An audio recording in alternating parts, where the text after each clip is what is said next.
CES. Where do I begin? Well, if you're not already familiar, CES is the leading industry technology event with over 100,000 people in attendance each year. I've been there now for the past several years, and it is daunting in some ways to see so many people in the same space looking at all the new technology. This year, the trade show actually went digital for the first time. That's a little different. Everything's a little different this year, though it had all actually the hallmarks of a traditional CES program with new and exciting gadgets from touchless toilets to fever sensing doorbells, alongside the biggest innovations impacting SAG-AFTRA members and working Americans across virtually every sector. So, who better to lead a discussion about the 10 biggest game changers from CES than a game changer herself? Yes, I am speaking about SAG-AFTRA Executive Vice President and Chair of SAG-AFTRA's National Innovation and New Technology Committee, my good friend, my sister, union sister, Rebecca Damon. Hi, Rebecca. Thanks for being here. Hi, Gabrielle. Thank you so much. For everybody, if you missed CES this year, I want to make sure that you get to hear about some of the really fantastic and cutting edge ideas that are just such a big part of this event. As Gabrielle mentioned, this is just one of the ways that at SAG-AFTRA we stay on top of the trends that are going to impact our members. So whether people are actors, broadcasters, recording artists, singers, dancers, stunt people, you name it, there is so much that we can gather from CES that impacts our industry and affects us as members. So with this big download, we could actually spend a whole day just talking about the virtual CES this year, but we don't have a whole day. So what we're going to do is we're going to just take the next 20 or so minutes to talk about the big game changers that we saw at CES. And I'm going to tell you, it was very hard to pick. We saw real trends towards the democracy of technology. We saw new virtual technology. Everybody's been watching AR, VR. People are seeing experiences that they never would have been able to have in the past. And we just saw a panel about gaming and how that is just exploding exponentially. It's one of the fastest growing product areas, and it's not just for the at-home use anymore. Now we have a whole world of professional gaming, and the way people actually experience gaming has obviously really changed too. It's not just sitting there playing with your friend. People are playing around the world, professional gamers. You have go-to influencers that are working in this space, content creators. It's very exciting. There's also the massive do-it-yourself industry, and that is so interesting to see all the small innovators in terms of technology, along with obviously all the big companies. So as we are looking at this and seeing the different gear that's coming out, the different programs, the different products that come onto the market, many of them actually help our members and people in the content creating space create. And it's just becoming more sophisticated year after year. When I'm thinking about technology or CES, and I like to think about this, like just put on my SAG-AFTRA hat for a minute and think, are consumers leading and inspiring the innovation, or is that innovation, just bringing along consumers? And what does it really mean for us as members? What does it mean for an American worker? And that's a lot of what we're talking about today. So we're going to investigate some of the really incredible, as Gabrielle mentioned, occasionally daunting, but also very exciting future that we're walking into.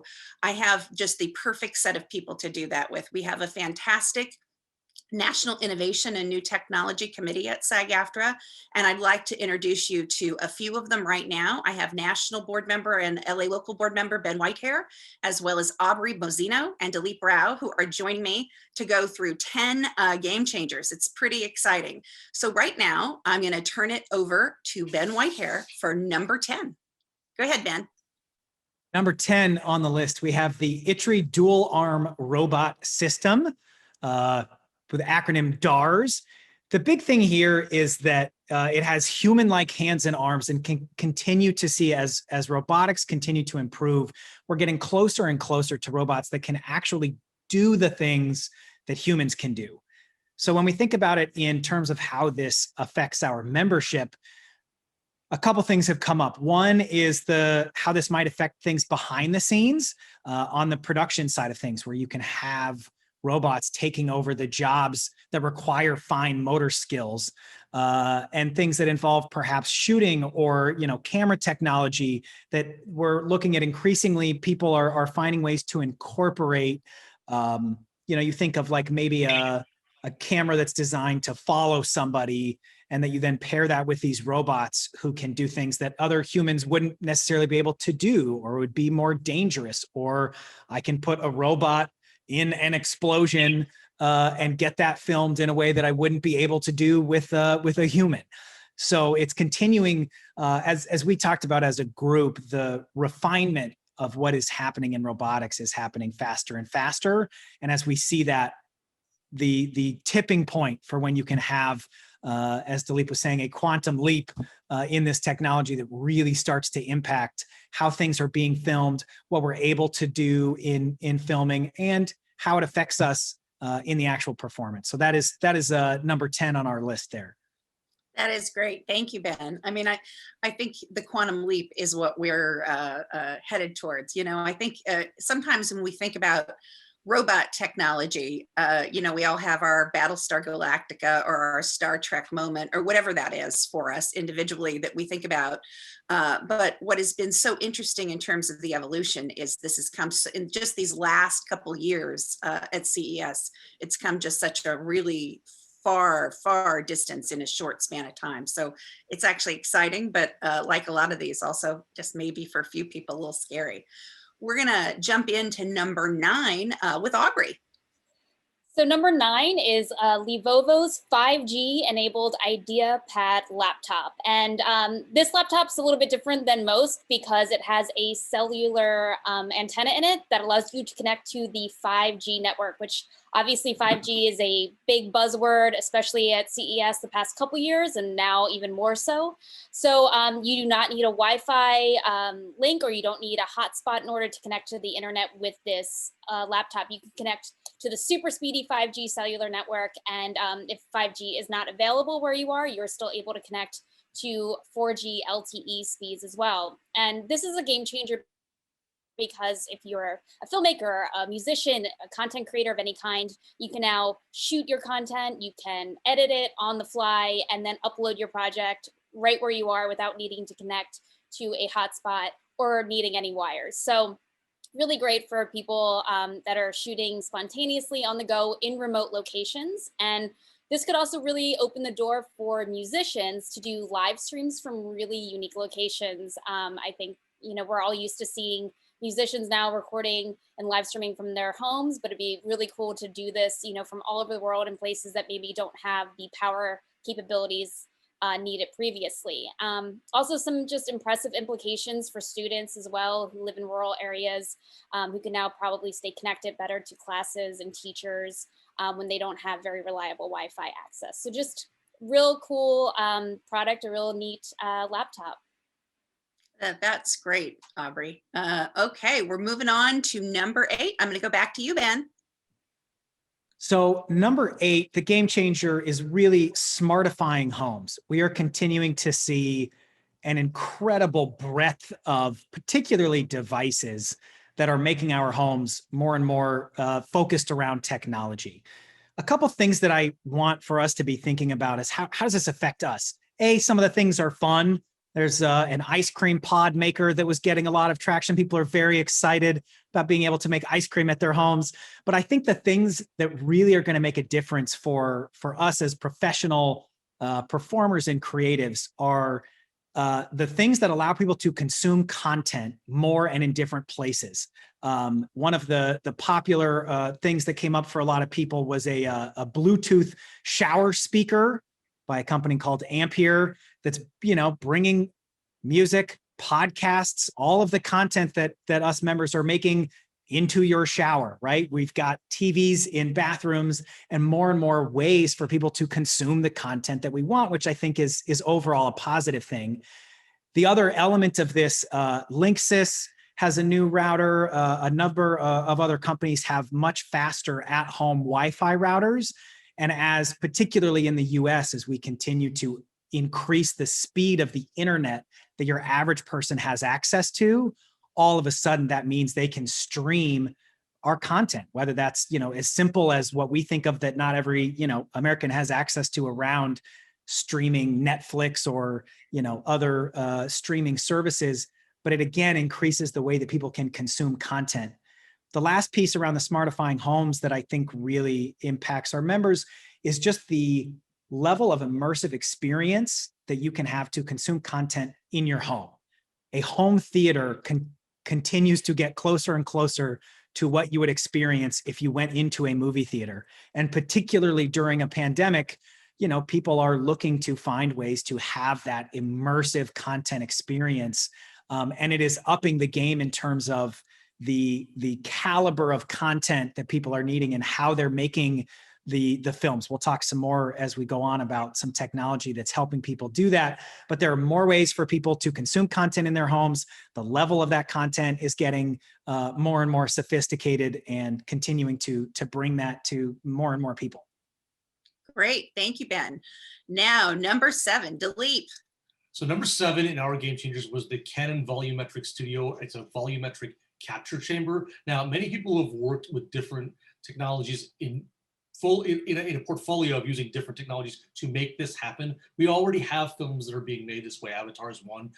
There's other special effects films that have a lot of this kind of capture where the camera both can be in the volume with the performers and the volume is capturing all performances. This is not stitching together stuff from various different camera angles. It is being captured all at once. Now, the implication obviously for this is that you can shoot the performances once and then reshoot them as you move the camera, which is the viewpoint, throughout the volume without a physical camera necessarily getting in the way. One of the videos they showed were a group of dancers and the camera's zooming around these dancers in a very Busby Berkeley sort of way. But in the past, the dancers would have all had to like scramble out of the way while the camera arm and the jib and in those days, the whole mechanism is huge. While it moved through the volume, they'd have to scramble out, scramble back in, and you'd have to time all that out with the camera, which is awesome. But this is now making where you shoot the performance once, and then you could do it from various angles. It is a hugely flexibility-driven tool, I think, and also a capture tool at a very high level of quality for multiple performances at once. And it does open some things up. It is not the sort of, it's not gonna change the world in terms of game changing. What it is gonna change a lot, I think, is how performers have their work captured and used. And this is a real leap forward. And again, some of the very high-end productions that are happening now are using this kind of technology, but it's all custom made. And this is sort of a first iteration on doing it as a portfolio of instruments that work under one heading to do the same thing and offer it to more and more people who would like to use this kind of tool in their work. So that's number 7. Thank you, Dileep. And for those of you that didn't get to catch the earlier sessions, please check out our volumetric capture panel from earlier in the session, where you'll be able to see a real deep dive into this, because it really is some very interesting stuff. We have number 6, and I'm going to toss it back to Ben. So number 6 on our game changer list is the Panasonic Lumix BG-H1. Very savvy name there. It is basically a tiny, tiny, incredibly powerful camera. It is 1.2 pounds and it's basically a 3.5-inch square. And it's still packed with the features that allow it to do the kind of filmmaking that you would see in a theater. So, 4K sensor up to, 60 frames per second. So it makes it a cinema camera that you can then fit into small spaces. You could put it on a drone. You can stash this on a moving vehicle, or, because it's so tiny, you can hide it in, some small place that you wouldn't be able to get a giant camera and capture cinema quality video in ways that you haven't been able to before. Again, I think this continues the trend of how creative we can be in our storytelling. And certainly for me as an actor, it's exciting that it makes it easier and easier for me to just be the actor, and that they can capture what I'm doing wherever I'm doing it in whatever kind of space. And I think it, at its best, is going to allow us to be even more creative in what we bring to the table as storytellers. So the short version here really is that it's a super tiny, incredibly powerful camera. Great, thank you, Ben. Number 5, Dileep. So our number 5 game changer was streaming, in that you can say, obviously, there's been big specialized panels just on streaming in this entire presentation. So I'm not trying to recap what they did or to try to delve at that granular level of detail. But I will say one of the things I noticed in the CES presentations was this is really big because of the possible captured revenue streams a lot of the streamers want to have. There has been success. Disney's numbers have been absolutely astonishing in terms of subscribers and the retention, as well as their monthly income they've shown. The revenue streams have been crazy, and there's less successful ones, and there's a lot of now kind of forensic detective work as to why some are more successful than others. Content and the mental real estate some streamers can do right out of the gate seems to have a lot to do with it. Also, the rollout of the actual apps has been a huge analysis has been done on how easy those are to use and whether consumers like them or don't like them, and that does seem to have some impact. So streaming is obviously, during this particularly odd and weird year that we all lived, streaming has been a big stimulant for people who are locked up at home, stimulating entertainment that they don't get by going to the movie theater or going to live performance because of the pandemic. One of the questions that was also raised in some of the panels that I saw, some of the presentations I saw, was what the numbers will look like and the amount of streaming that will be consumed, not offered, but consumed in the time after the pandemic. And that remains to be seen. A lot of smart people have a lot of strong guesses, but I don't think it's very clear as to whether that is or isn't knowable right now. That's great, Dileep. We could not have streaming in the middle of this pandemic, that's for sure. And I'm going to turn it over to Aubrey for number 4. So number 4 is Nextgen TV, which is also known as ATSC 3.0, not the most sexy term either, but basically this is the biggest upgrade to broadcast television since the transition to digital broadcasting, which happened back in 2009. And what Nextgen TV is basically marries internet content with over-the-air signal. So you have a really customizable and very interactive experience. The signal is free. It's delivered over the air via an antenna. And this actually can even penetrate much deeper into buildings and further distances than previous antenna signals have in the past. And basically in the age, where I think we all are multitasking while we're watching content, we are maybe scrolling through social media on our phone, we're maybe video chatting with our friends to, watch a movie together in the age of quarantine. This Nextgen TV sort of allows you to customize your screen so you can have different audio and video feeds displayed on your TV in a much more elegant and streamlined way than if you're using multiple devices. So for instance, let's say you are a Boston sports fan and you are living in Los Angeles and you are watching the game from LA, you could get an audio feed from local Boston announcers over the video stream that you're watching from Los Angeles. So you can— We should outlaw that. Yeah, yeah.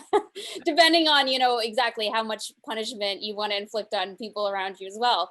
So that's one customizable thing. You can also work, they also working on a control loudness feature, which basically means it's going to help reduce the loud wild changes when you, switch between different channels. And also a feature called Voice Plus, which is allowing you to upgrade and boost up the dialogue over background noise. So it's more understandable, since a lot of us watch captions on the screen a lot of the time when watching content.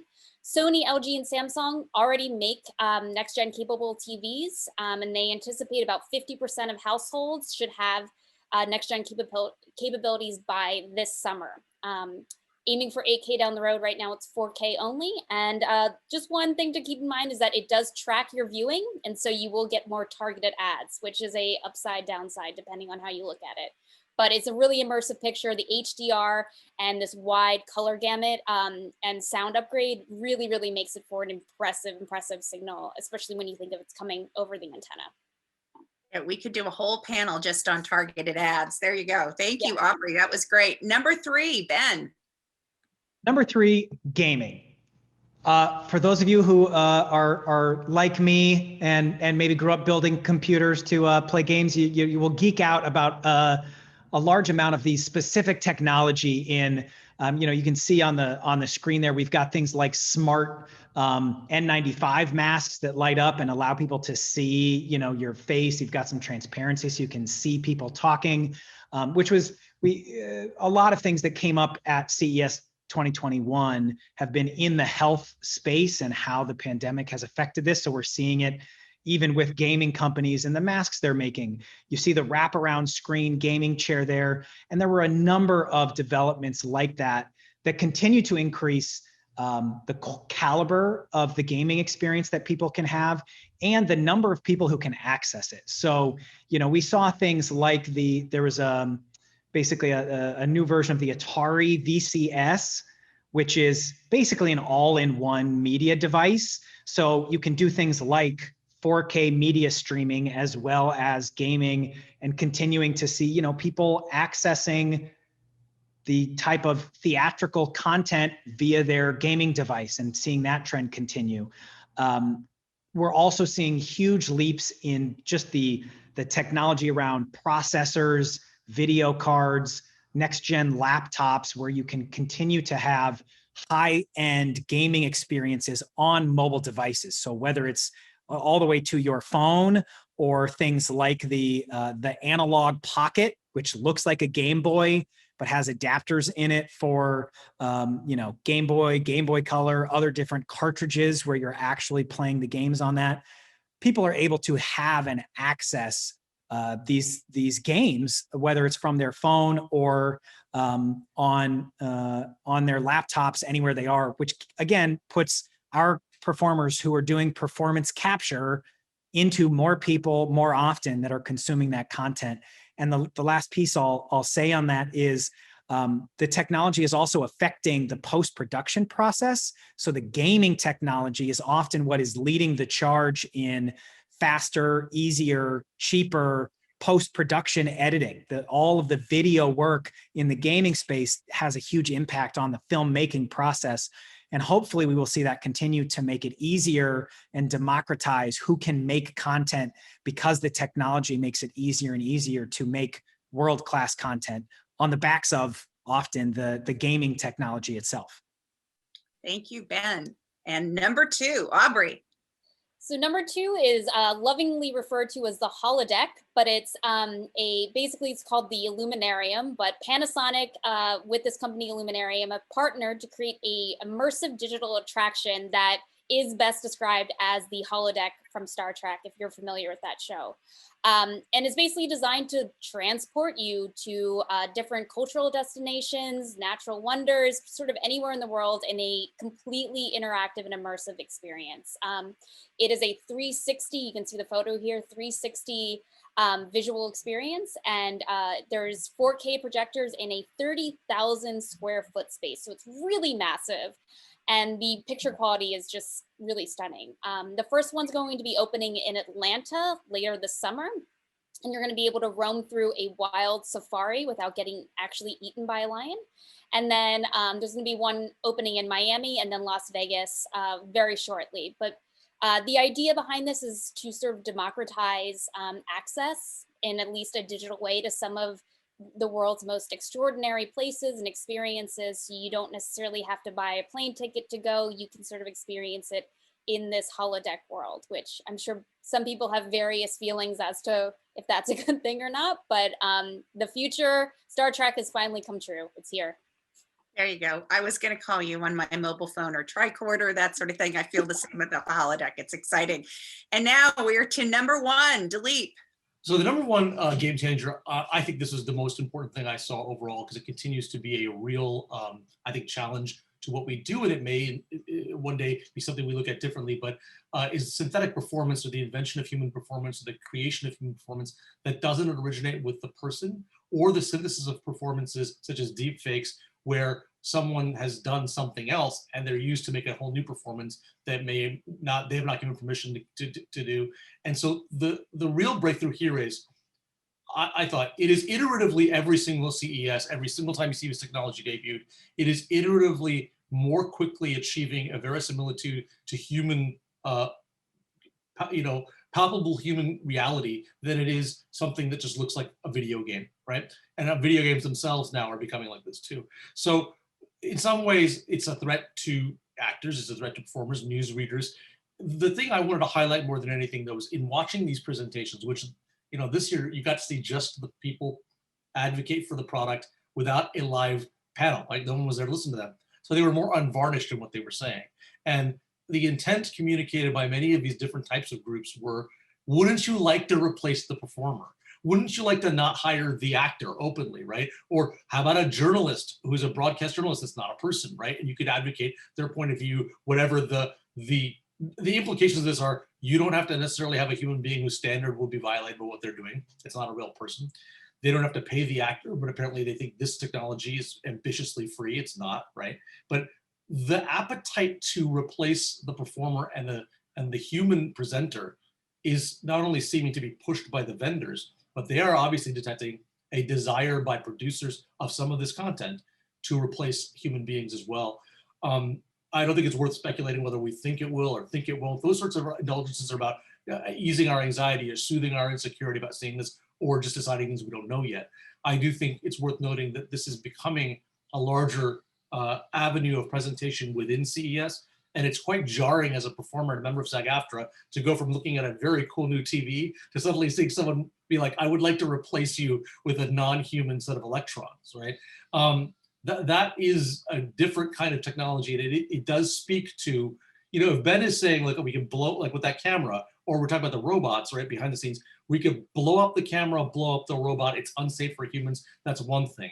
If the other thing is, we would like to replace you because you're less controllable than the thing we can make to control, then that really does change the idea of everything being both a collaborative medium and that human beings are part of the process of entertaining human beings and not just a willful sideshow to someone inflicting themselves on an audience without any mediation of a talent.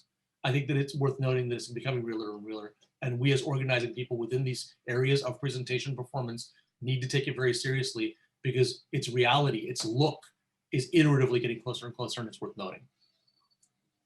Yeah, well, that is, when I hear you talk about that, Dileep, I just like to remind everybody this is why we have a union that is so critical. And it's not just for us in this space, because obviously there is this desire to, by certain elements, to, replace performance, I remember in the actual in-person CES, which just a year ago, I can't believe we were actually together a year ago with, thousands of people, but to replace not just us. I remember taking a shot of a replacement broadcaster and sending that to a bunch of our broadcasters at, ABC, NPR, all manner of the place, and just said, oh my gosh, look at this. But it's also about replacing workers in a general sense, not just this. That's the replacing not just artists, but teachers, doctors, nurses. The person at the checkout counter is now these virtual artificial synthetic humans. And so